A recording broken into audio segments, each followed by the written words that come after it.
Well, I've popped down tonight and I've tried to save some of my plums. They're being attacked by the wasps, etc. So the idea is I'm going to make myself a wasp trap later on. But for now, I've been using my pressure sprayer and I've made a little tea tree mix. They don't like the smell of it. They've now left this plum tree alone. They'd only just started attacking my plums on this one. To stop the ants going at it, because they love it to farm aphids, I've put a load of Vaseline down the bottom of the trunk, just above the graft there, and sprayed the whole of the trunk with my dilute tea tree. I've tried about 25 drops of tea tree in my 2-litre pressure sprayer, and I've sprayed it for a good 5-10 minutes. The wasps are only going for the fruit trees that's got the fruit on, obviously, but it seems to have done the trick, so I might actually be able to save this crop from the wasps. These early birds now, which is coming up for 3rd week in August soon, are really sort of at their best now, coming towards the end. You just have to give them a good old twist and they'll come off. Showing you ones I've picked already. As you can see, decent size, and there's your silks there at the end. Completely different to if you're doing mini popsies. I've shown you the mini pops, and I'll show you again. And a decent crop, as you can see. I mean, some of them are smaller, but they're all decent, and they all look as if it's going to be a good crop. So despite that very high level of ultraviolet, they're still going strong. So I would recommend that. Now, these varieties are a sweet corn. They're a Seville.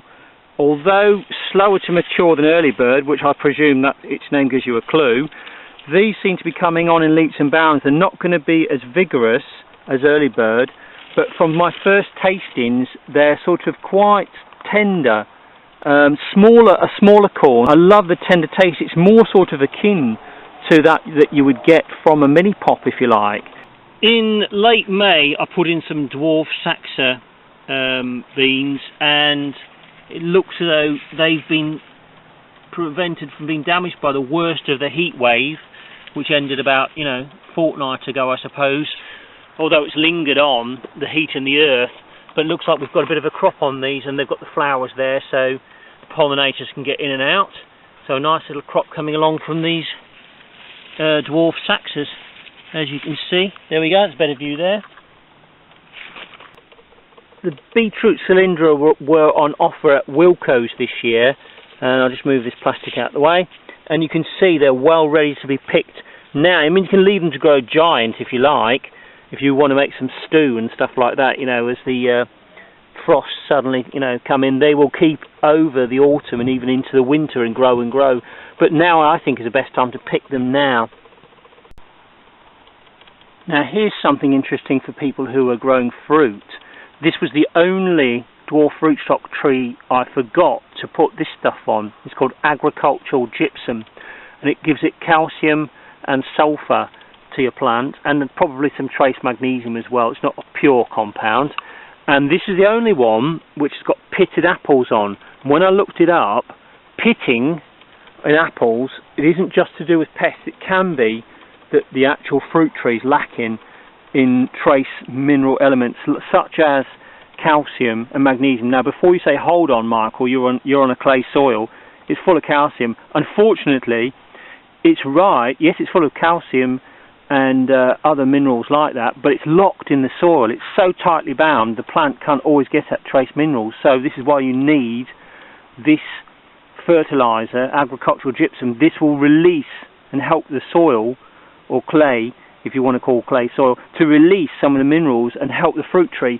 So hopefully this might get to this for next year. It's too late for this year. You can see the pittings already on these apples, but at least I've noticed it. It was only one I missed. So there you go, pitted apples and a possible solution. Well, in my own little private Garden of Eden here, well, it's an allotment really, but I like to think it's our own little paradise on earth. The pears this year, abominably low numbers, but what we have got are giants. So there you go. You can't have everything, and basically with this year, 2018, and that horrendous ultraviolet level, it was killing fruit as it was being set. So a lot of the set fruit just fell off, and on the normal fruit drop, which you get anyway, it was a whole load fell down, so not many were left, and it was purely down to heat. But anyway, what's left does look beautiful. Apple trees appear to have been much less affected than pear trees, and seem to be a bit more hardy when it comes to heat.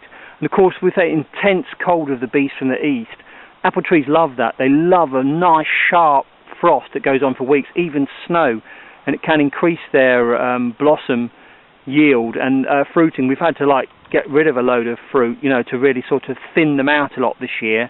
So hopefully these will survive if we don't have too much more extreme weather this year. So tonight's haul's been the mini pops. You're supposed to get them before the silks really turn red. That's a better one to pick. These ones here, they're probably a bit over. And the sweet corn, this is the early bird, and one of the cabbage from the competition actually.